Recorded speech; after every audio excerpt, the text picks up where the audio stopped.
Niall just sent you a co-host, and we'll just hang out for a little bit. See how this let people get in here. Let me cook my chicken nuggies. Sounds good. Yeah, I got some wings tonight too. I had some Costco garlic something wings last couple nights, and then just doing some regular old chicken nuggies. My kids aren't here, but I still eat that shit by myself. I'm with you. Costco's got some banger meals, like some fridge meals. Like I'll be making a living off that. I don't mind. Doesn't hurt my feelings. Yeah, I don't know. I don't know anybody who's above that. If you're above that, you're outside of my tax bracket. That's for sure. We know your tax bracket. You're not fooling anybody, buddy. Yeah, I'm in the poverty bracket, living off Sure, of sure. Kraft mac and cheese and Dino Nuggets. Working for a top tier bank, eating ramen. Let's go. Yeah. Dope. We got Zen and Laney coming through from the Coreum team, or at least the ambassadors of the Coreum project. What's going on, y'all? Hey. Did we already lose Zen? Hold up. That might be the fastest Zen rug in history. All right. I think it definitely was. GM. GM. Are you still in the States? Maybe not. Oh, that's right. Did you? Divulge. That's right. I forget. She's never leaving. I'm trying. If she's here. I'm trying. Nice. That's some good amount of people filing in. Give them another 2-3 minutes. Yeah. Zen, how's it going? Everybody post, repost, and send into the TGs. Get everybody in here. Just eating some nachos, getting ready for this talk. There we go. It's grub time for everybody, it seems like. We got a whole bunch of Sigma in here. Love it. What's up, Jeff Rowe? I remember seeing Sonny. Saw a whole bunch of people here at Vegas. Oh, yeah. Sigma. Vox. A whole bunch of good people, man. That was awesome. I hadn't talked to most of you guys since then. Yo, what's going on? JP. What is good, JP? Salam alaikum, brother. Alaikum salam, brother. Oh, man. Never gets old. Where's your brother Crass at? He's he don't show up to these no more. He's too cool. Where's your ugly twin brother at? Don't. He's not my twin. Fucking guy. What are you guys up to? Not too much. We're gonna hopefully get into some good topics here. I got a couple just basic questions about Coreum for Zen, and then I'm also gonna let him give like a quick overview of really what Coreum is, what they're doing, why he's bullish, why we should be bullish, all that kind of stuff, and we'll kind of go from there. Right. Well, we're really doing this at the perfect timing because I personally believe there's going to be a RWA super cycle and the precursor to that. So we would not see a RWA super cycle until there's appropriate stablecoin regulations, because stablecoins are the precursor to RWA. So I'm not going to say too much, but it's like really good timing to be doing this space. Dope. That's what I've basically heard as well. I had a good talk with Cookie this afternoon, and he kind of spelled out. We were just talking about treasury things for farm, and he definitely picked up a bunch of solo. He kind of went through why he's bullish on solo, and that naturally kind of that conversation spinned off into Coreum. So I was like, perfect. We're about to talk about Coreum some more tonight. So yeah, he kind of explained like Coreum went and they became their own layer one, right? Might have started on XRP, but they're their own thing, and there's a healthy bridge between XRP and Coreum. And so I guess my first question, now that you just mentioned stables, is does Coreum Network have its own stable coin, or is it getting one? It's actually had a Noble USDC before XRP Ledger ever had it. So they have USDC on Coreum. but we should expect to see a lot more now. Also, I think RLUSD is also over there on Coreum. So the history is that Sologenic is one of the first, like the founders were had the vision that they seen that RWAs was going to be what took us from like a speculative, um, that's like crypto's a lot based on speculation. They saw the future was going to be, tokenized real world assets. And they started this way back in like 2018. And based on their conversation with regulators and based on their goals, they discovered that they needed to build Coreum to support Sologenic. So Coreum was built to help Sologenic become all it's possibly could become, like multi-chain smart contracts and basically programmability. So a lot of the things that you need to have for these regulated assets, they built Coreum to support Sologenic. So Sologenic came first, then Coreum. So that's kind of like the history. But to answer your question, there's already active for a very long time automated market makers on basically the Coreum network, where you basically could already provide liquidity for USDC, Coreum, USDC, and other assets. But it's going to get even more intense now that we have the regulations in place. And everyone talks about regulations, but if you look at the team that's supporting Coreum, there's no other team that has people basically on the inside like Coreum that I've seen. So one of the visionaries that's supporting Coreum is actually just became a FINRA committee member.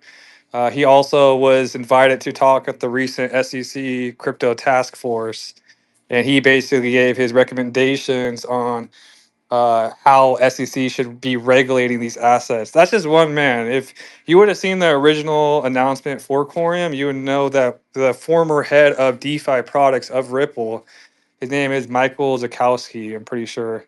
I might have got that wrong. It's been so many years, but he and also one of the original developers of Ripple, I think Carl Hua is his name.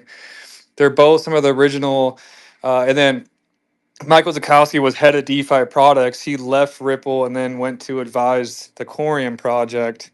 So there's like so many huge names, basically supporting Coreum that led me to believe that they have like insights on what they need to do to make sure that it's compliant.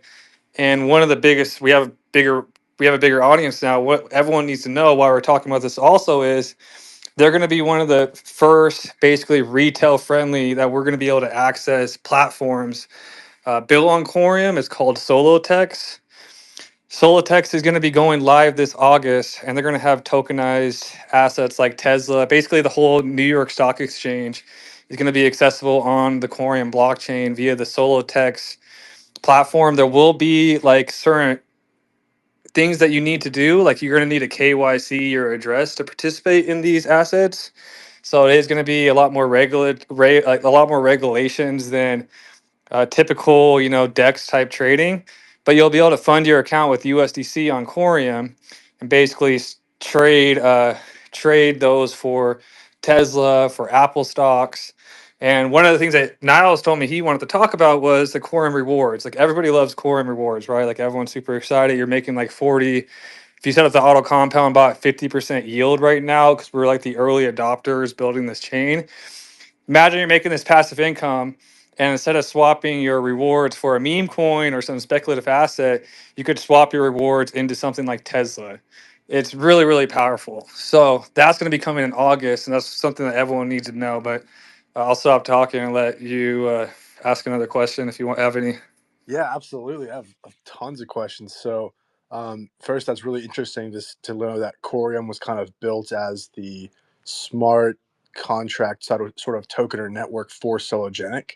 From what I've heard talking to Cookie today, Sologenic is the only or one of the only networks or kind of projects that has licensing to issue assets in the US or something like that. Is that correct? Or do you know much about that? So they're partnered with a U.S. broker dealer called Texture Capital, and Texture Capital is part of the team that's helping build out SoloTex, that platform I just told you. Texture Capital has deep ties to governmental level things, huge projects. They have Richard Johnson. That was the guy who was speaking at the SEC recently. He's just joined FINRA.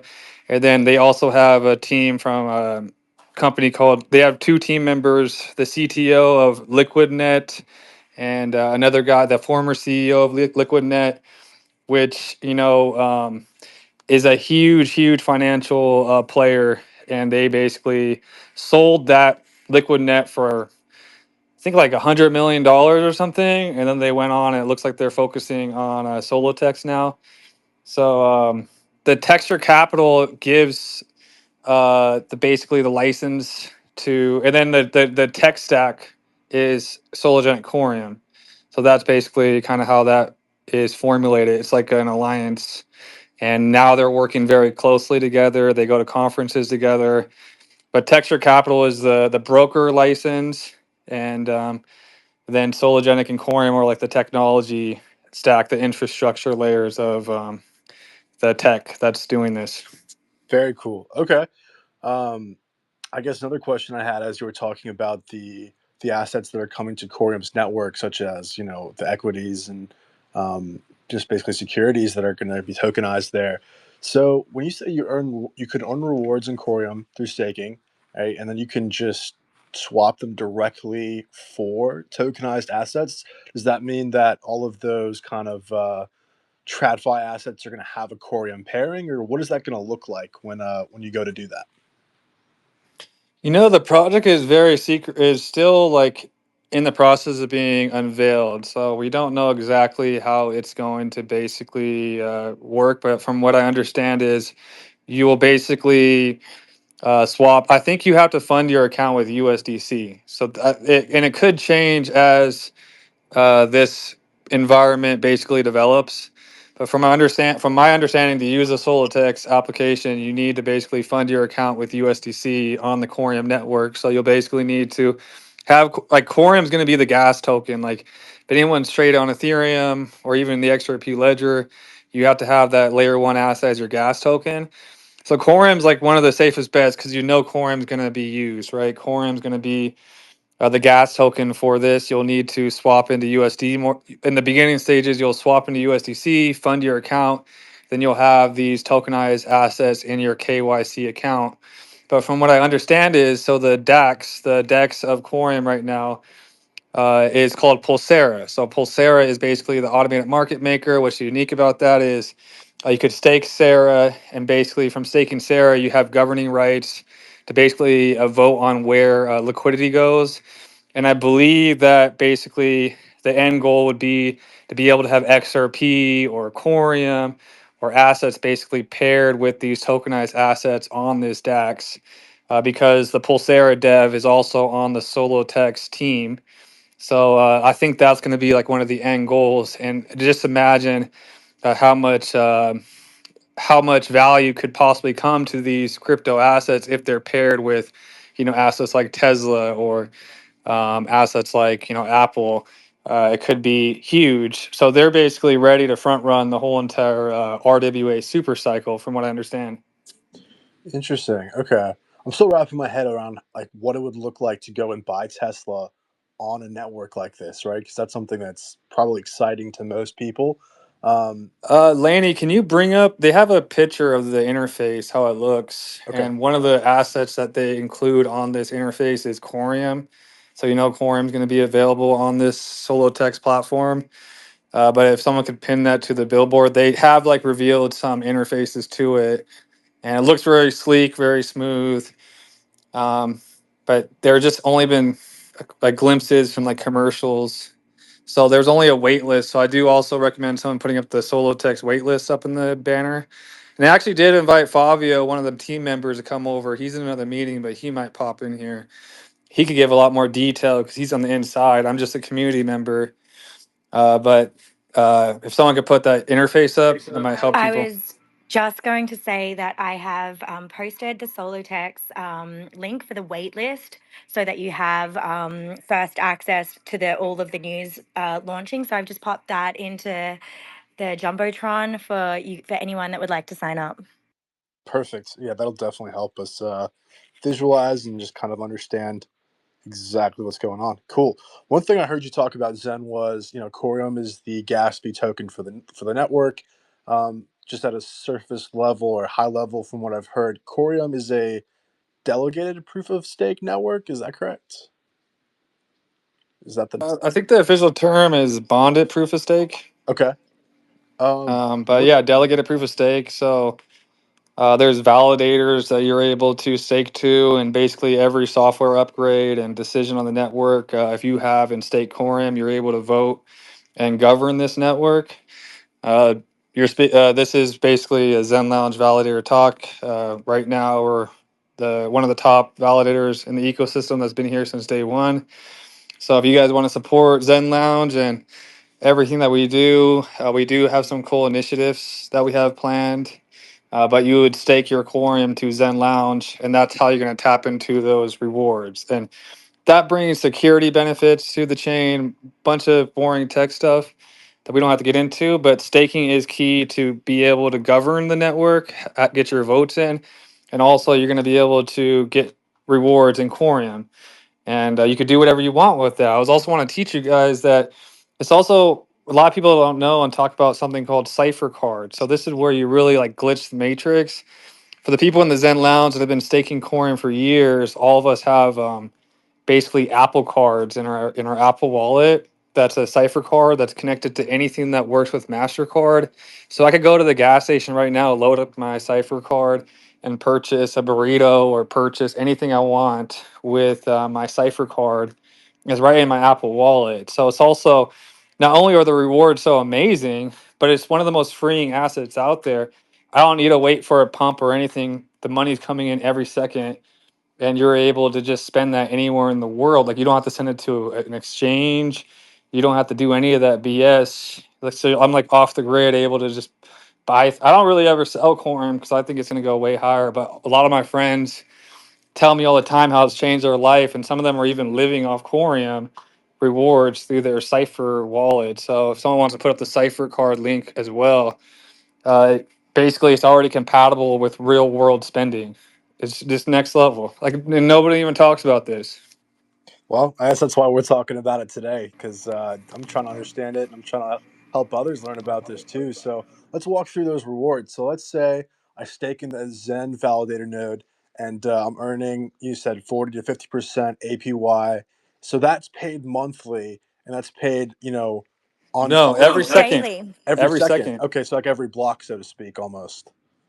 And Like you can claim your rewards from your Leap wallet at any point in time. Like I am guilty of always just like claiming my rewards and then adding them to my Cypher wallet. I'll put the link for the Cypher wallet in there for you as well. Cool. After the Solotex. So when you earn those rewards, like you said, you can claim immediately and you can access them immediately. But it's nothing like you have to unstake or there's a cooldown period. Those rewards are available to you right away.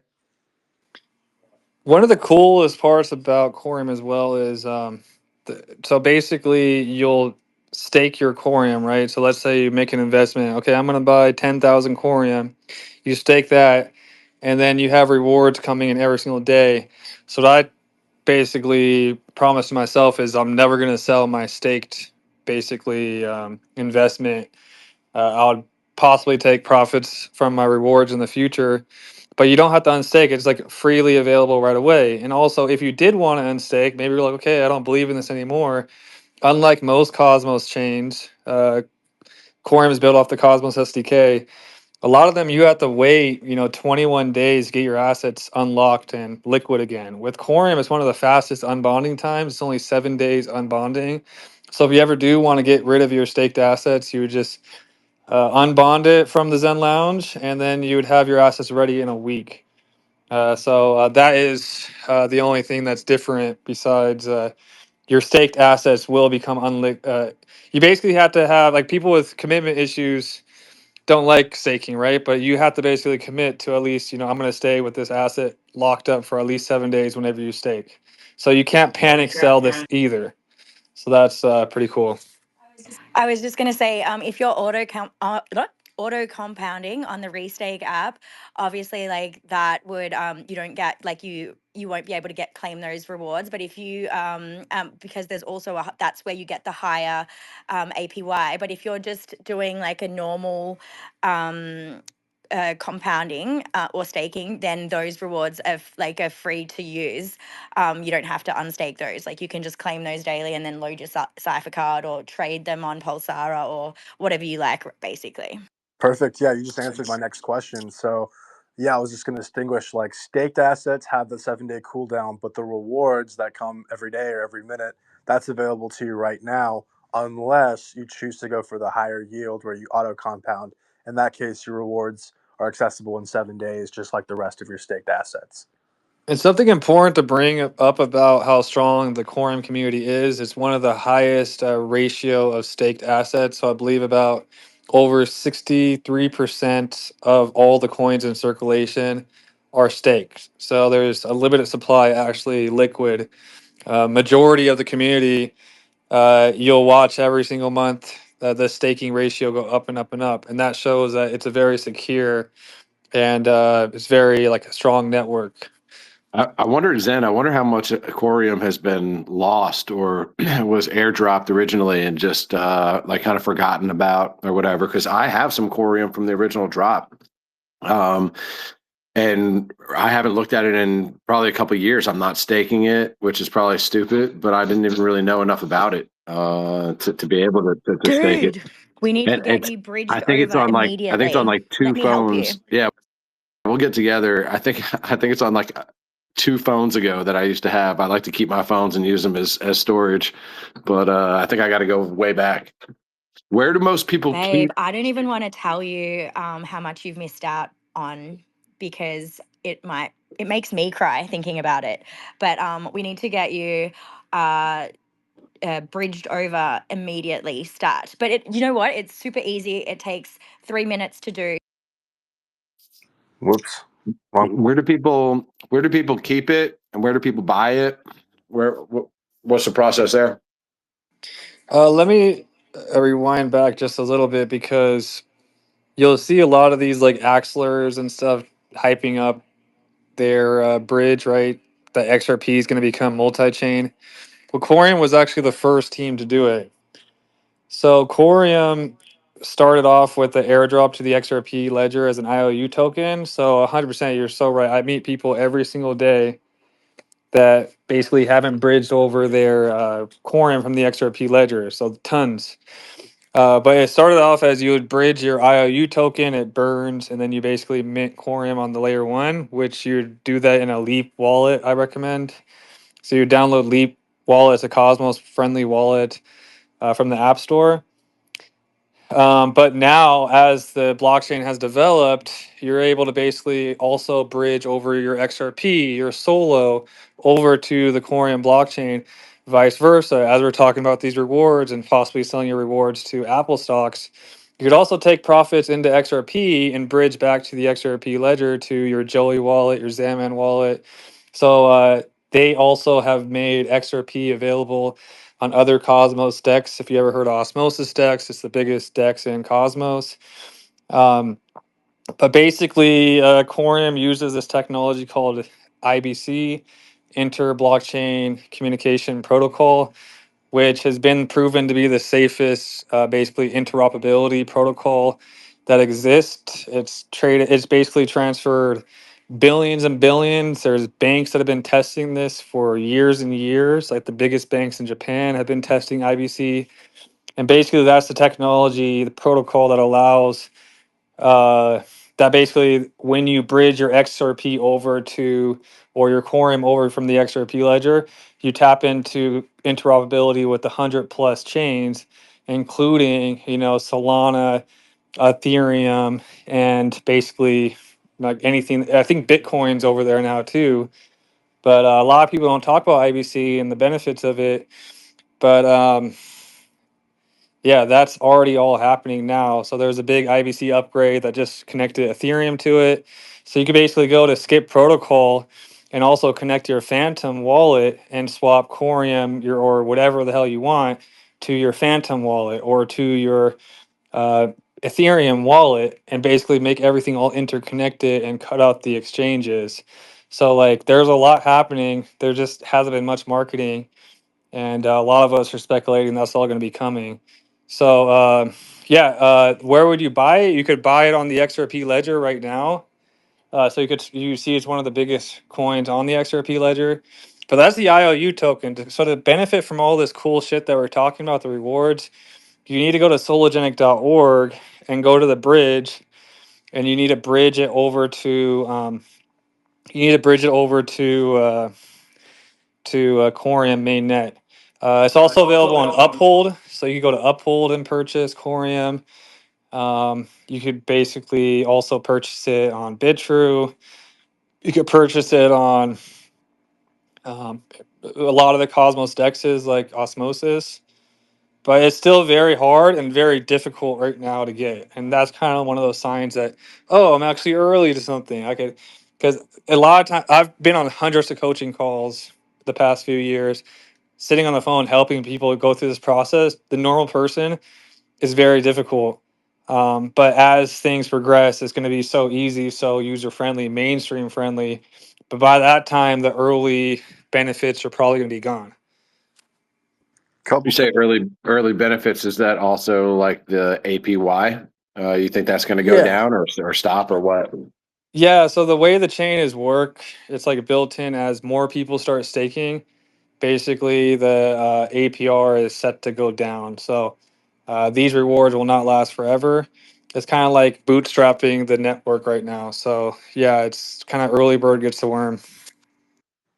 Got it. Yeah, that was one of the questions I was about to ask, Mike. So good stuff on that. One of the things that I've seen NFT projects on XRP where, they issue NFTs here and they use the XRP raise to buy Coreum, stake it into a validator node, and then drip back rewards to their NFT holders. And so I wanted to ask about that bridging process. And, obviously it's secure, but, how often is it being used? And what do you think of that kind of back and forth between XRP and Coreum communities and kind of liquidity? Well, there's a natural harmony and relationship between XRP and Coreum because it was airdropped to the XRP community, and that's kind of where you see so many XRP holders love Coreum. So there's that natural relationship, and then Coreum, sets up opportunities for communities to build something cool. I have a community called Zen Lounge, and we built the Zen Lounge validator, and we're one of the first communities to do it. And we kind of set an example of how a community could power, and like we do like charity events, and we do different things based on the rewards that we earn. So yeah, I recommend all communities. There's only 64 spots, so it's getting more competitive. But you'd have to look at like the bottom 64 validators, see how much Coreum is staked, and then basically if you think your community, I think if someone could pull up the data on the smallest community, if you I think it's around 62,000.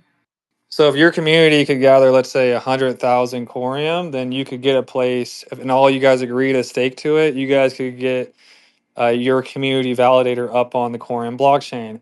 Or what you could do is mint an NFT collection that raises Coreum funds, and then you decide, hey, let's disperse all the Coreum rewards to everyone that helped launch this validator. That's happened many times on the Coreum chain. I think it'll be easiest if you send Coreum directly to people, the layer one token to the Leap wallet. I have seen other people, we have a Solo OG Club validator that basically sent Coreum rewards to the XRP ledger because it's the XRP NFT collection, and they would send it there. But it takes a little bit more time to like learn how to set that all up. But a lot of people have done it. I've never done it, so I can't tell you guys how. But from what I've heard, is it's pretty easy. So you could do an XRP NFT collection that basically bridges Coreum or bridges something. I don't know how they do it actually, but rewards the NFT holders with the Coreum rewards. So I think it's really awesome. There's probably like 3 collections doing that on Coreum right now, or maybe more. Mm-hmm. But it gives people an opportunity to basically power communities, which I think is dope.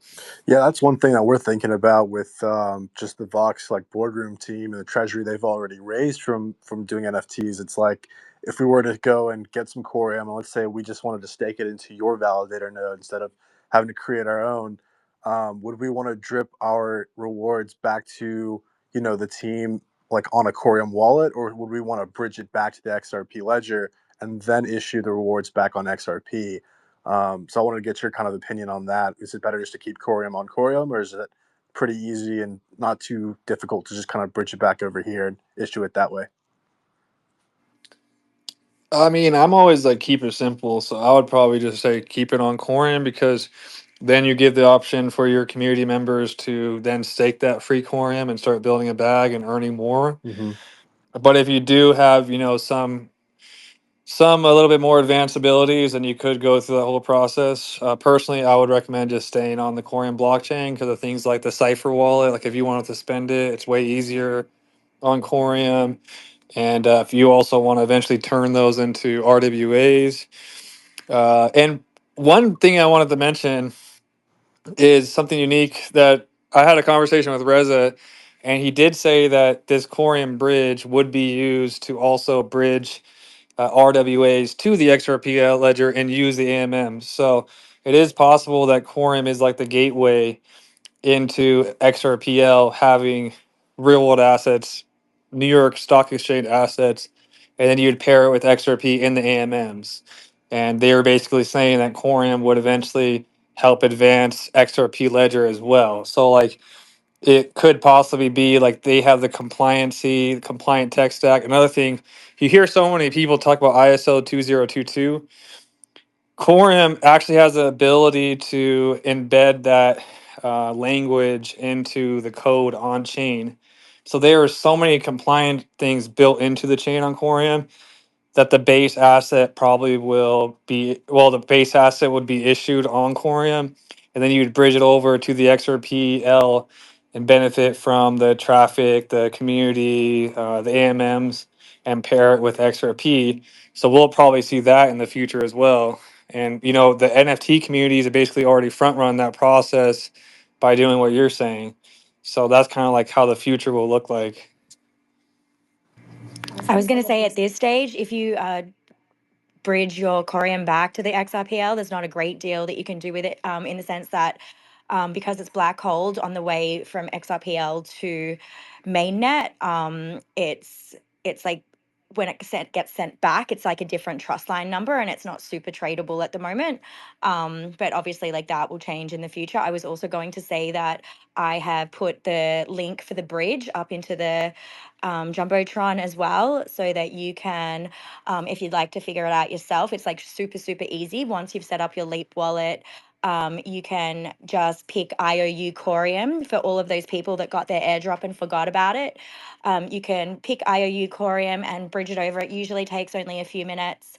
Do a test run. I always recommend doing that. If you are a little bit confused and don't know what the hell's going on, I have put a link to Zen's YouTube channel, how to bridge over. So that's like super easy as well. So that should hopefully help you too. That's perfect because yeah, we obviously have our treasury assets on XRP, so it sounds like it's okay to buy Coreum on XRP and bridge it to Coreum. But what you're saying is you don't necessarily recommend bridging it back. It's kind of better. There's more benefits just to keeping it over there because you can stake it back in. You can spend it on that Cipher wallet.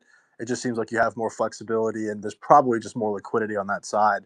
So that definitely works in our favor because yeah, we have our assets here on XRP. We'll just buy Coreum and send it over there.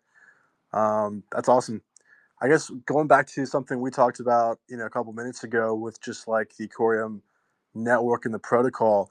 So one thing that I kind of just saw at a surface level is that, the yield comes from new Coreum tokens being minted and issued. And, you have it as a gas fees as well.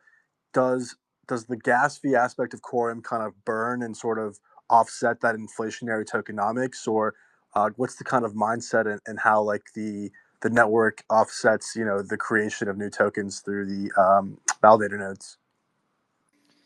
Well, that's basically how like the security is implemented. The transaction fees actually get distributed to the validators and then back down to the stakers. That's kind of how the process works. And as the network reaches certain thresholds for the amount of staked, like they want to have like I think 70% of the network staked. As there's more stakers, so basically the rewards are basically set up as basically an incentive to attract the stakers. And once you hit those thresholds, then the amount of minted tokens goes down. And basically, there's the cool thing about Coreum is it's programmable, it's malleable. Basically, there's an amazing engineering team behind this. And basically, really quickly, these take 5 days, the amendments. On the XRP ledger, you guys know the amendments could take months, even a year to basically get through. Coreum is a lot faster to basically upgrade the basically blockchain. So in the future, when this thing has attracted a bunch of users and people are using it, proposal could come up, us validators vote on it. Takes about 5 days, and basically the whole mechanism can change. So that's what I'm saying is right now is basically we're in an onboarding phase. It's set up this way to attract the stakers, but once we hit these thresholds, basically the inflation could shrink insanely low, and we got the benefit from being early users, and basically it could the transaction fees basically being distributed, a portion of that being distributed to the validators and stakers, and that'll be enough of an incentive to basically have people stake. But for now, it's like an onboarding phase for the blockchain, especially with Solotex, the first like super app that's coming that could onboard the masses to this chain. Gotcha. No, I like that. I think I'm from XDC, where it's a similar proof of stake network, and yeah, the network fees go back to the node people running nodes. So it's a very similar process. So there is an economy in this ecosystem, and for the people that are into more of the deflationary assets, then you got Sologenic. So there's people in the Coreum community that are way more bullish on Coreum, and some people are way more bullish on Solo. They have different features, but in my opinion, like the store of value, money of ecosystem, definitely like Solo has those attractive qualities that have the deflation. Anytime Solo is traded on the XRP ledger, it's burned. And there's rumors of a new white paper coming out, which you'll burn Solo for issuing stocks, tokenized assets through their gateway. So that's more the deflationary asset of the ecosystem. I think Coreum is like the money printer. So there's like different assets for different things in this economy is how I view it. Awesome. That makes sense. Yeah, I got a couple questions left, but I do want to invite people. If you have Corium specific questions or anything about what Zen does with Corium, definitely feel free to request. I know this is typically a Vox space where we just chop it up and chill, but Well, have you ever? Oh, one more thing about Coreum, which is unique, what a lot of people don't talk about is a lot of these protocols always hype up the EVM. EVM is a lot more mature. It's been around for a very long time, so there's a lot more like builders and dApps and cool things. But Quorum uses something new called the Cosm Wasm for smart contracts, and there's certain benefits that the institutions like about Cosm Wasm. Number one, you could program in Rust. Rust is one of the new favorite, like Elon Musk favorite coding language, and the fact that we use Cosm Wasm, there's a tons of DAO hacks on the EVM, multi-sig hacks on the EVM. There's something called reentrancy attacks on the EVM, and for institutions that want to issue, millions of dollars, they can't afford to have any of these types of hacks happen, right? These are one of the most common attacks that happen in Web3. So you could look at reentrancy attacks. Cosm Wasm was built from the ground up to prevent these vulnerabilities. So it's actually a safer and also a more appropriate language for, the giant corporations where their devs are already all trained in Wasm friendly languages. So that is a big factor. And a lot of these selling points that we've been sold on Flare, like I was super bullish on Flare way back in the day, and I'm not fighting Flare, but basically, everything that Flare was talking about with FXRP is already all happening on Coreum blockchain. You could bridge over your XRP now, and if you're a developer, you could build all these types of cool smart contract programmable XRP, juiced up smart token XRP on the Coreum blockchain. That already all exists. Like everything they're hyping up, a lot of it already exists and happening. Like Coreum's been front running everyone. Their dev team's very, very innovative and fast. And there's also like a prediction market coming. There's actually going to be a token launchpad coming in the next month, and a bunch of cool dApps coming to the Coreum, including something called cruise control, which is basically a really smooth interface that will connect you to the entire Web3, whether it's EVM, whether it's Solana, whether it's a Cosmos based asset. You could have all your assets in one wallet. So, like, if you're sick of having, all these different wallets, all these different coins, and all these different chains, that will be like your doorway or interface to everything in one app called Cruise Control, and that built on Coreum, which leverages something called Skip Protocol, which is basically a protocol, user-friendly protocol of IBC, the Internet of Blockchain Communication Protocol that I was mentioning earlier on in the call. You can actually test the beta test link is floating around. I'll try and find it if you wanted to have a play. But I've also put in the Coreum Telegram into the boogie board feed. Sorry, oh my gosh, wrong space. Holy shit, fire me, sorry. The Jumbotron above. So if you have any Coreum questions, I'm actually one of the admins at Coreum. So yeah, jump into the TG, that's the official link as well. But I'll find that link for the cruise control uh, beta test so you can have a little look and try it out now. And before we start letting more people up, so why are we having this conversation today? Basically, in August, Solotex is going to be launching, and the infrastructure layer of this is built on Coreum.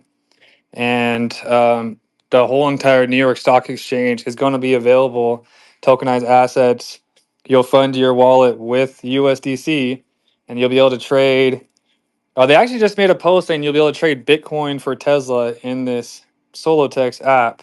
And they're going to be front running one of the first retail friendly platforms on chain. Like, you may hear about Coinbase or Binance tokenizing assets, but who trusts centralized exchanges these days? People don't even trust Robinhood these days.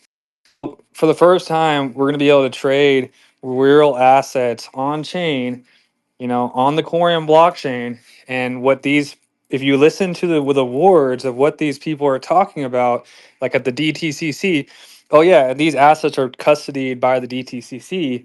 Like, the biggest players are involved on this. Um, they all want their. I'm talking about the IBC over and over again, right? They want these tokenized assets to be interoperable, and Quorum allows that via the IBC protocol. So, like, when you hear these people talk about buzzwords, that's probably what they're referring to. That's why this is a compliant blockchain for these type of assets.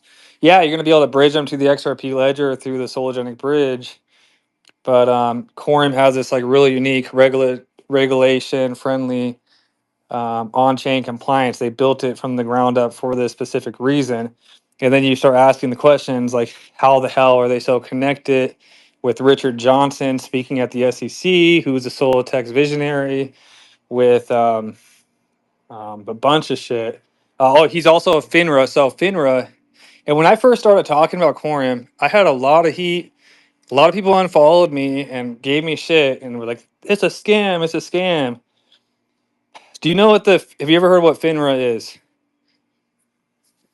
If someone could put up the definition of FINRA, it's like the financial something regulatory authority for USA.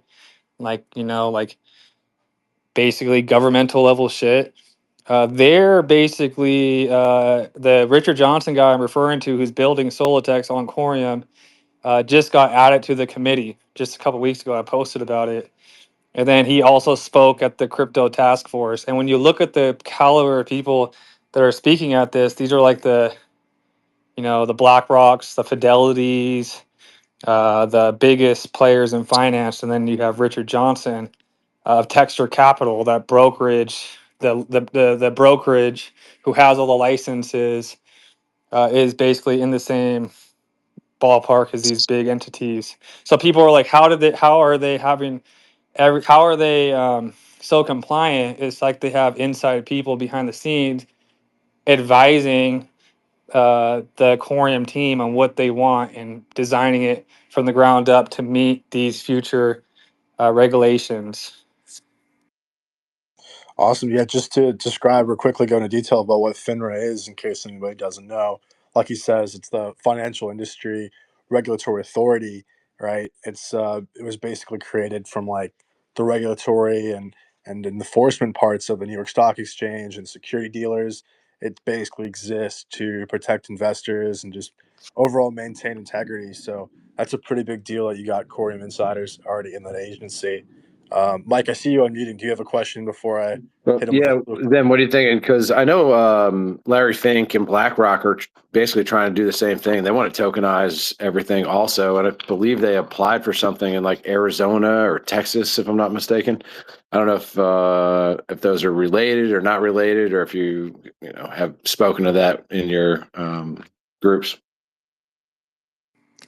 You know, to build something on chain like a bond of proof of stake blockchain, it can't just happen overnight. And for it to be especially decentralized, like all the validators on chain are like spread out all over the world. They're all different community members. So like for BlackRock to be able to come out with their own chain, it's more than likely be centralized, right? But on top of that is what people that are really bullish on Coin, what they're speculating on is um, it probably will make more sense, especially because they're front running all the regulations, compliancy. Instead of these guys to go through all the trouble to build their own system, why don't they just plug into the compliant technology of Solgen Coreum and just issue their tokenized assets for free, have an experienced tech team that could do it all for them, and they don't have to waste time, building something from the ground up, building a decentralized network.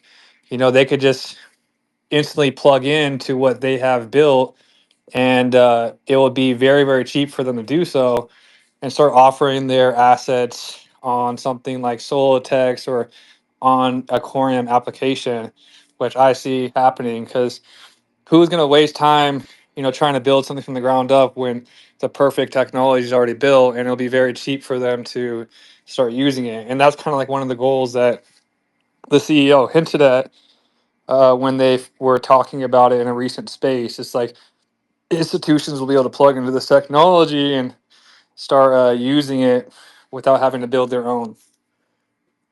Yeah, I totally get that. I just think like if Larry Fink and BlackRock were going to do something, they would maybe be the only ones that could pull something off like that off. But I know it takes years of development to properly do it.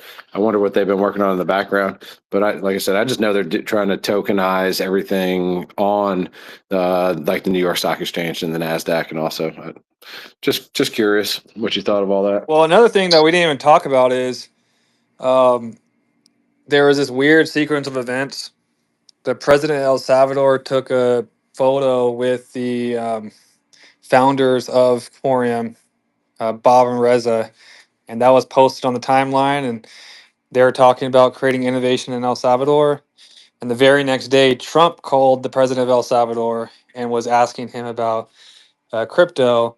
So there is some huge, governmental possible players involved in this project as well. That's speculation, but it was super weird seeing the sequence of events go down like that. And also, the SEC has a sandbox pilot test right now. Right after that picture was taken, I think in January there was announced a tokenization pilot partnered with the SEC, and that just blew me away. I was like, "What the fuck is going on here?"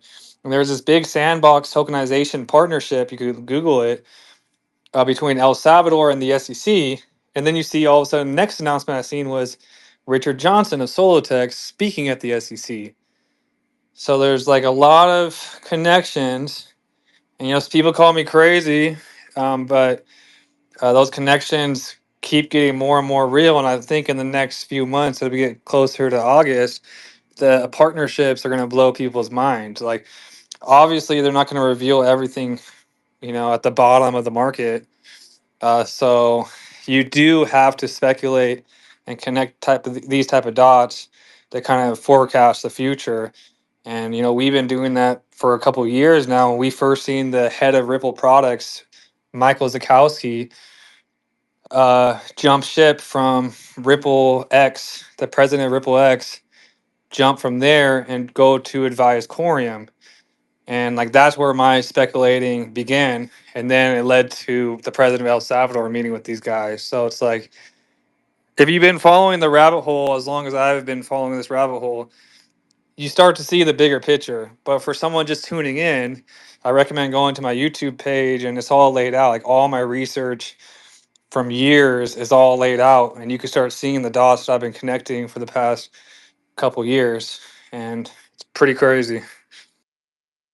Yeah, like you said, the dots being connected kind of makes sense. But one of the things that you said that really piqued my interest was, right now the only place where crypto and stocks kind of intersect is like a Robinhood, right? Where you can deposit crypto into your Robinhood account, sell it there, sell it for fiat, and then you can buy like Tesla. But that's all done in a very centrally owned back end manner. So I'm very interested to see how Coreum does that in a decentralized way, where these assets aren't owned by the central issuer or the central broker, right? Like Robinhood, right? Well, Instead, a lot of people don't trust Robinhood anymore. Like you said, they screwed a yep. lot of people over, and they could basically. And the reason why people are going to move on chain, people ask me all the time, "Well, what's the benefit?" Well, as trust issues continue to build, if you guys remembered when things weren't working out, they could just turn off trading if the powers that be give them a call. Two words, GameStop. Yeah, you remember the GameStop thing? What's interesting is Robinhood has the same color branding as Solotex. Doesn't I don't know if that means much, but basically, you'll be trading these assets on chain 24/7. You're not going to have like a trading situation where it's only open the stock market hours, and then you have complete custody.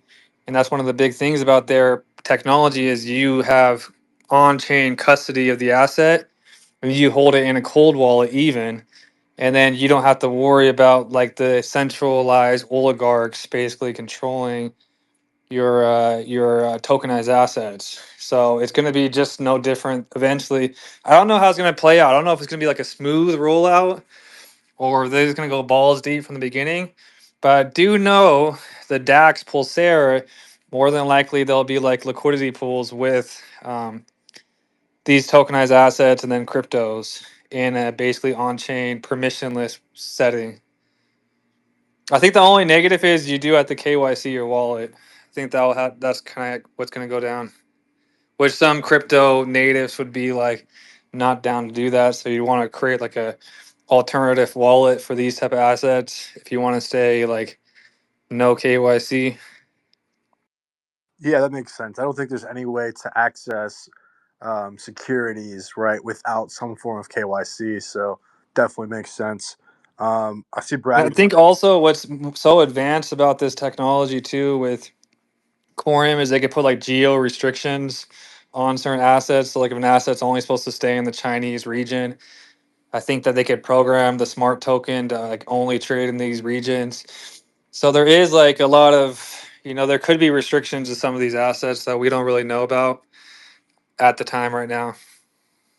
Yeah, I'll get into smart token questions in a bit, but I did want to see if Brad had any questions as he came up to the stage. Oh, hey, yo. No, it wasn't really a question. It was just to add.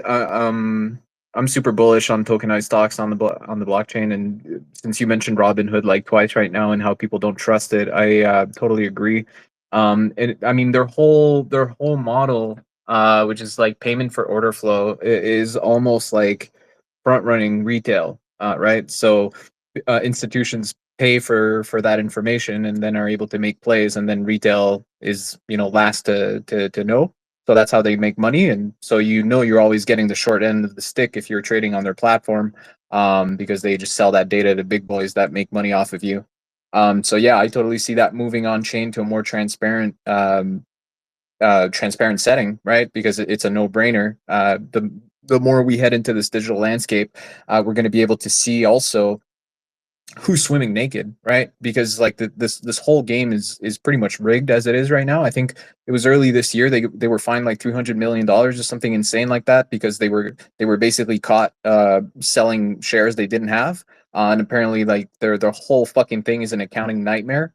So having that come on chain through stuff like this, and I'm happy you mentioned smart tokens because that's something that I'm really interested in. Because from a compliance perspective, I think that is the future.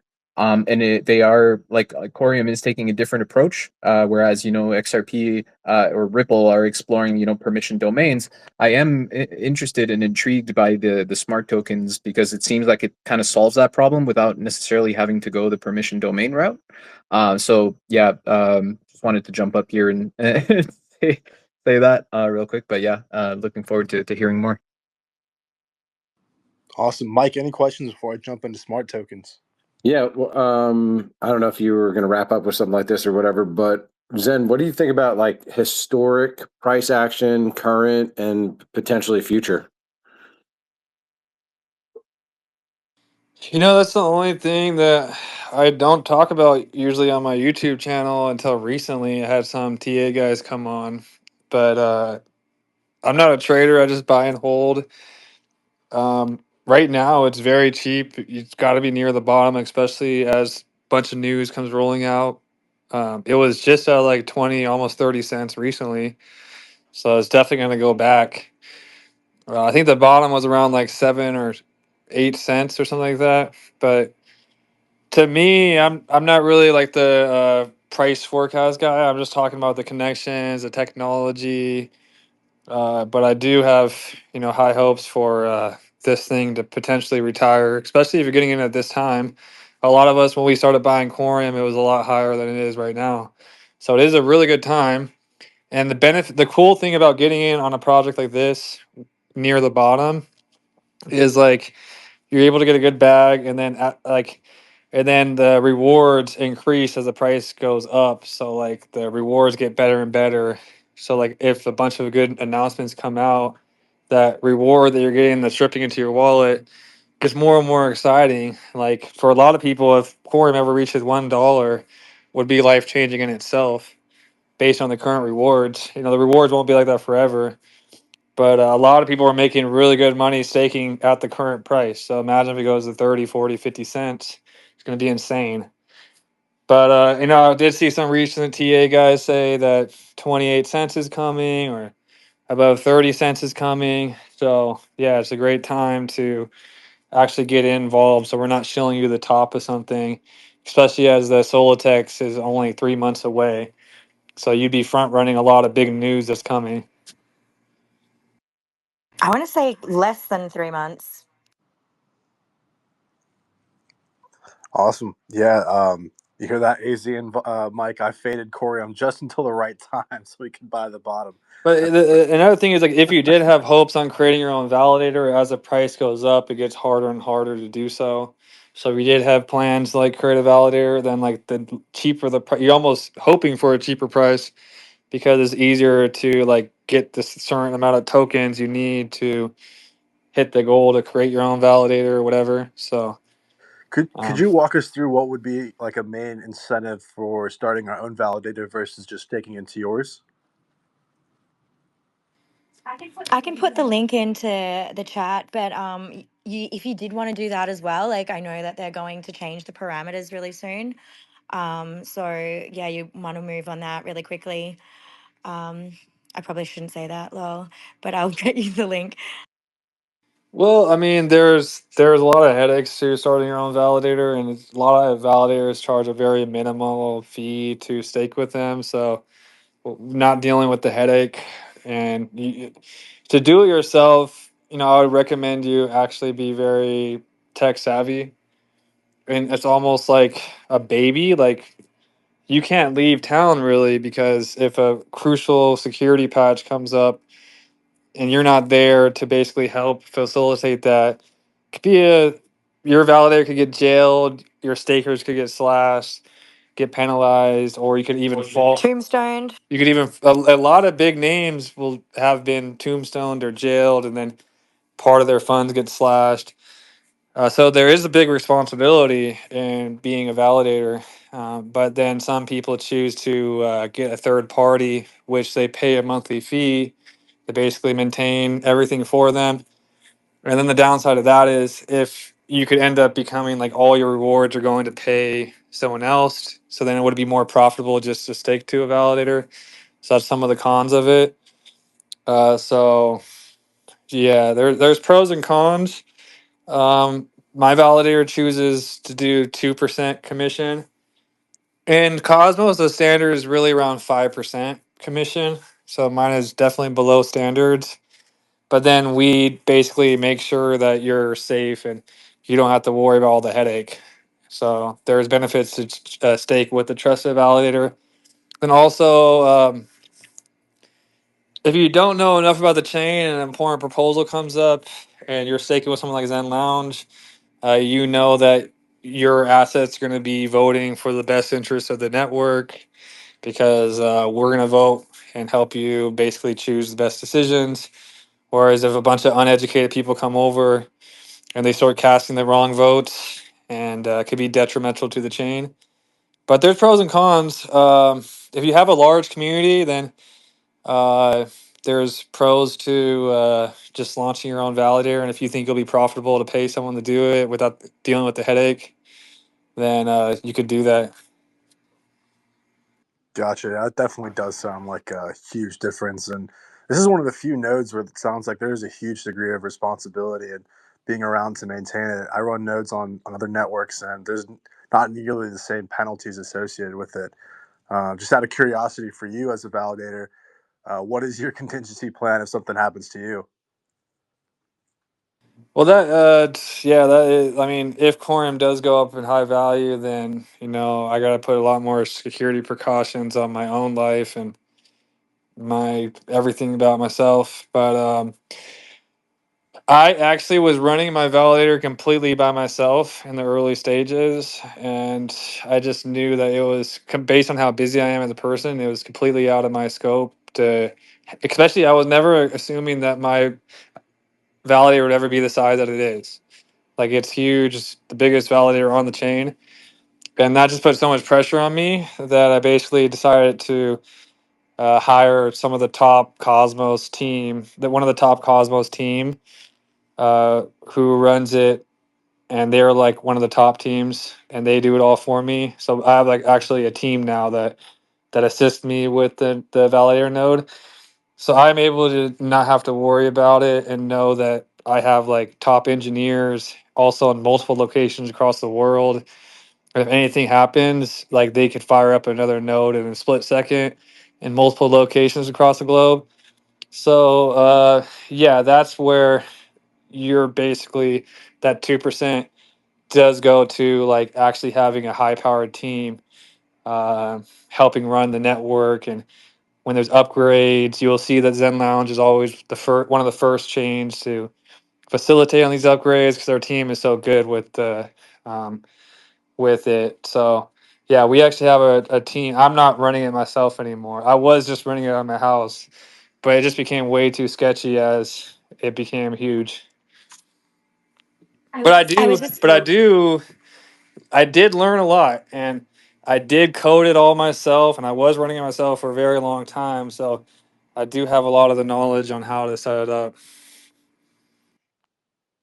I was just going to add to that, like it's really, really important that you delegate to a good, reputable validator that is going to teach you and is going to be on top of the voting. A lot of validators don't really care about that stuff and have like different things. They don't vote. There was like a recent proposal that came through a couple of days ago that was quite concerning for, I guess, like if you were, if you care about the project and the governance side of it. There was like a proposal that came up that was like kind of concerning that for a lot of people. And if you're not very well versed, you need to like look to your validator to like teach you and also make the right decisions for not only your investment but for the blockchain as well. So yeah, like it's really, really important. Like you don't want to get just like while yeah, you don't want to get your investment slashed. Like it really does. If you get tombstoned, you lose like 5% of your bag, which is like a horrible thing to wake up to one day.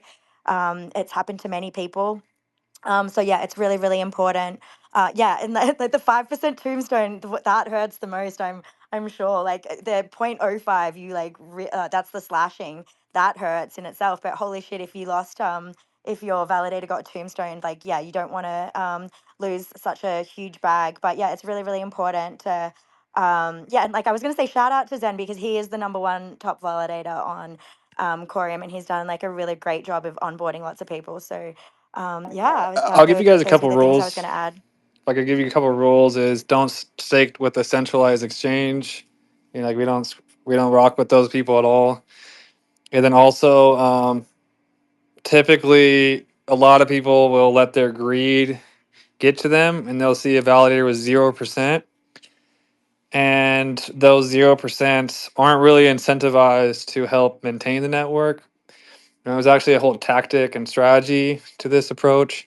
A lot of people even call these vampire nodes, but you'll notice that they're very inactive with voting. And then basically what happens is they attract a ton of delegations, a ton of people staking with them because the 0%, everyone's like, yeah, yeah, yeah. But then when they have such a huge stake, when we go to vote, you need a certain amount of threshold of voting power to basically pass the proposal. And because these people aren't voting, it makes it very hard to reach those thresholds in certain situations on certain chains. So the 0% usually comes at a cost of the network, and they're not really participating because they're not getting paid. And there's numerous different reasons, but there was a big debate in the early days of Coreum, like should we allow that? And people critiqued me for making that claim that there should be like a minimum standard commission because it takes away from the people that are actually contributing or participating and going through these people that actually they could flip and change their commission overnight, and they have such a huge stake, 5%, and people don't notice for months and months their validator change. It's like a tactic that people do, and also it can be dangerous to the chain if they're not voting and they have a huge voting percentage. But I actually have to leave in a few minutes, so we could do this again if you have any last questions. Yeah, I think I have plenty of questions, but the last thing I wanted to ask was about smart tokens. So, we're all familiar with smart contract tokens like in ERC20. It's something that issues out of the smart contract. Really quickly, what is the difference between the two? And if XRP does get smart contract type of functionality with hooks, how do you see Corium interacting with those? I did hear that the Coreum team was experimenting with hooks, and also like the main benefit of these smart tokens is they're embedded on chain. They have the ISO 20022 compliant language coded into the smart tokens if you want that. You benefit from the COSM WASM smart contracts.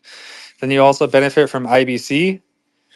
So IBC is one of the biggest standards for interoperability. Like I said, biggest banks in Japan are testing IBC since 2018, and basically you're able to plug your whatever token you bridge to Coreum or you issue a smart token. It's multi-chain, and then you have all those. You have the ability to do KYC on chain or not. You could turn that off.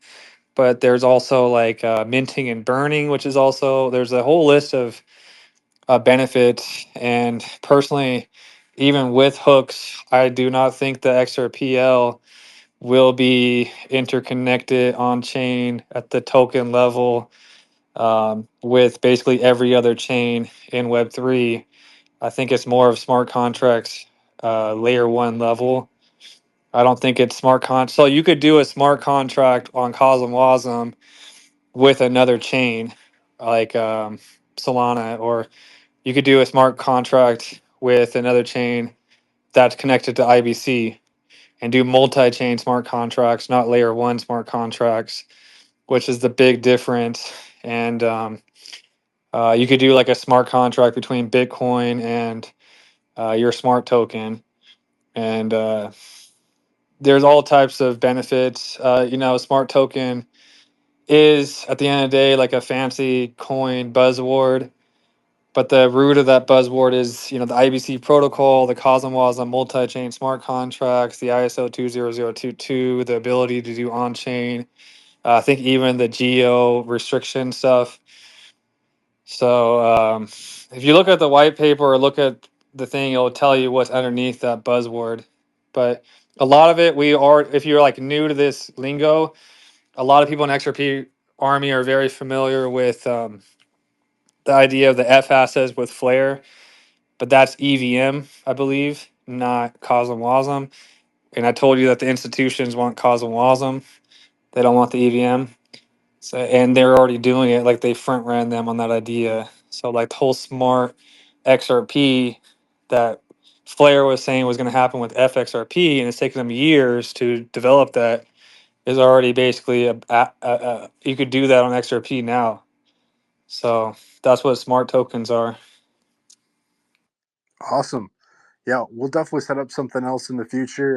Definitely want to go into detail about Sologenic at some point, and may ask you if if you have any other friends or contacts in that realm that we could do a collaboration space on. But I just wanted to thank you and Lanny both for your time. The last 90 minutes has been super informative. Lanny, you're great for bringing all those resources and links and putting them right in the comments and board above for us to look at. I'm already looking at both the Vox dev chat and the farm dev chat, and they're all talking about, how to get involved in Coreum and, most likely whether we want to stake or do with validators. So you've already started a bunch of conversations here on the XR. Well, I'm very much bullish on Solo. So we want to do a Solo space. You know, I think Solo is primed to go on an insane run when SoloTex goes live. Last run it went from 8 cents to about almost $1. And I think next run is going to go into the dollars. So as far as like a price appreciation asset, I think Solo is going to be one of the best performers because Coreum has the inflation and the rewards. I think it will slightly underperform Sologenic, but the rewards for someone like me who's not a trader makes it so much awesome to hold Coreum because I don't need to trade or time the top, or I don't need to basically look at charts. I just have my money just piling up on my rewards, and I keep my principal at stake, and then I have, profits there for me, and I don't have to PvP people or trade against market makers or anything like that. I just have rewards building up daily, and whether the whether it pumps insane or it stays at the level it is, I'm pretty good. So that I have my passive income that's just building daily, and then I have Solo as like my 1000x play. So that's like my 1-2 punch. That's how I look at them. Excellent, excellent. Giving us lots to think about with our treasury fund. So really appreciate your time, and really appreciate everybody who came to attend as well. We'll definitely get up and we'll discuss, a Sologenic space at some point. So thanks again. Thanks, Dan. Thanks, Laney. Cool. Peace, guys. Yeah, awesome. What do you think? Now, I want to end on that note, or anybody got anything else to kind of say or chime in about? Yeah, if anybody has any thoughts on it, if Laney's able to stick around, or if Brad has any questions or thoughts on it, we can definitely keep it open for a few more minutes. But shoot, I'm already seeing so many discussions talking about Coreum right now in just my various chats. So I don't mind, closing a little bit early and jumping into those discussions on our private ends as well. So Yeah. The Holy Trinity is XRP, Solo, and Coreum. that's what we've been told, but the thing is we needed some education on why that is the Trinity and what they do. So today was a good first step for normies like myself to get into that. Absolutely. Because I mean, I know, Mike, you said you're holding your airdrops of both. I still hold my airdrops in both on a very old wallet, right? So it's might be time to dust those off and put those into use. Yeah, I'll make it a point over the next day or two to find where they are, which sounds so stupid, but I will. I'll find them. I think they're on like a old phone of mine. Yep. I think We'll get it going, and then maybe we'll go through like a stage 2 for people that have maybe bought some over the last couple of days or the next week, and how to delegate and things of that nature. Maybe a next level talk.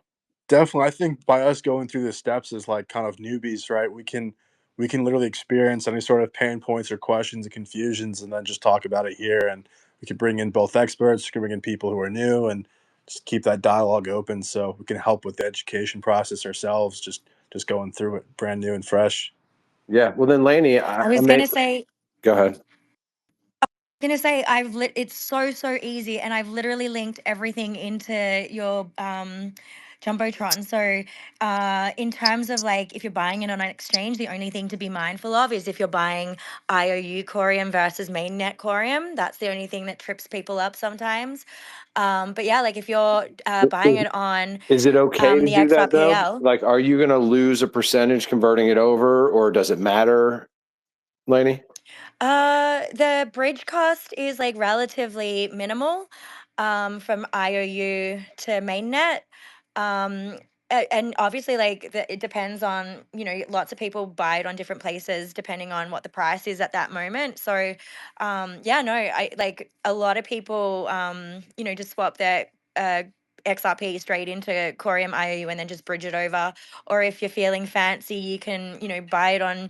A lot of people just, have like all the arbitrage opportunities with like buying it in different places and then just bridging it over or just sending it straight if it's a mainnet one. But I could. Yeah, you guys know how to like search tokens and where it's available, but yeah, it's like there's a whole heap of exchanges that it's available onto. But I always just swap my XRP over. What would be what's like your go-to exchange to buy like the mainnet version of Coreum? Gosh, I wouldn't be able to tell you. Like, and, like a lot of people use Bitrue, a lot of people use do you know what? I'll pull up the link. There's there's so many. There's Bitrue, there's Bitstamp, there's Mexi, there's there is a whole heap of them. Let me get the link for you guys though. Okay, so those ones do have the mainnet ones. So those ones are safe quote places to grab them and then deposit. Well, they're both safe. So a lot of them, I'm pretty sure Bitrue has both mainnet and IOU. You just have to like be mindful of like where you're sending it, obviously. Like that's the only thing. But yeah, like if you guys have got a whole heap of XRP, like I would just trade it on Solodex or X Magnetic, like straight like just on XRPL. You get better prices on exchanges. I don't know. Okay, Depending on the market, obviously. gotcha. I'll do like a little test run. I'll send some XRP to exchange, sell it for USDT, buy Coreum there, and see how much I get, and then also try to buy Coreum on X Magnetic and see, what I get more of, and then kind of go from there. So that's it's good. Yes, we always love a test run. Absolutely, absolutely. The only thing I'm going to stress is that you guys who got your airdrop, like you have no idea how life-changing those rewards are. And like when you buy like your coffee or your steak with your Coreum rewards on your Cypher card in your Apple Wallet, like it hits so different. And it really makes you feel like you've glitched the matrix. So I definitely recommend everyone that got their airdrop to bridge over immediately. I put the bridge into the board above as well. And yeah, stake to Zen Lounge Validator, I guess. If anybody wants to listen back to this, it is a recorded space, just so everybody knows. Lovely. Yeah, I don't know if I'll be able to afford steak anytime soon. Maybe some ramen noodles, but definitely will use Coreum for that.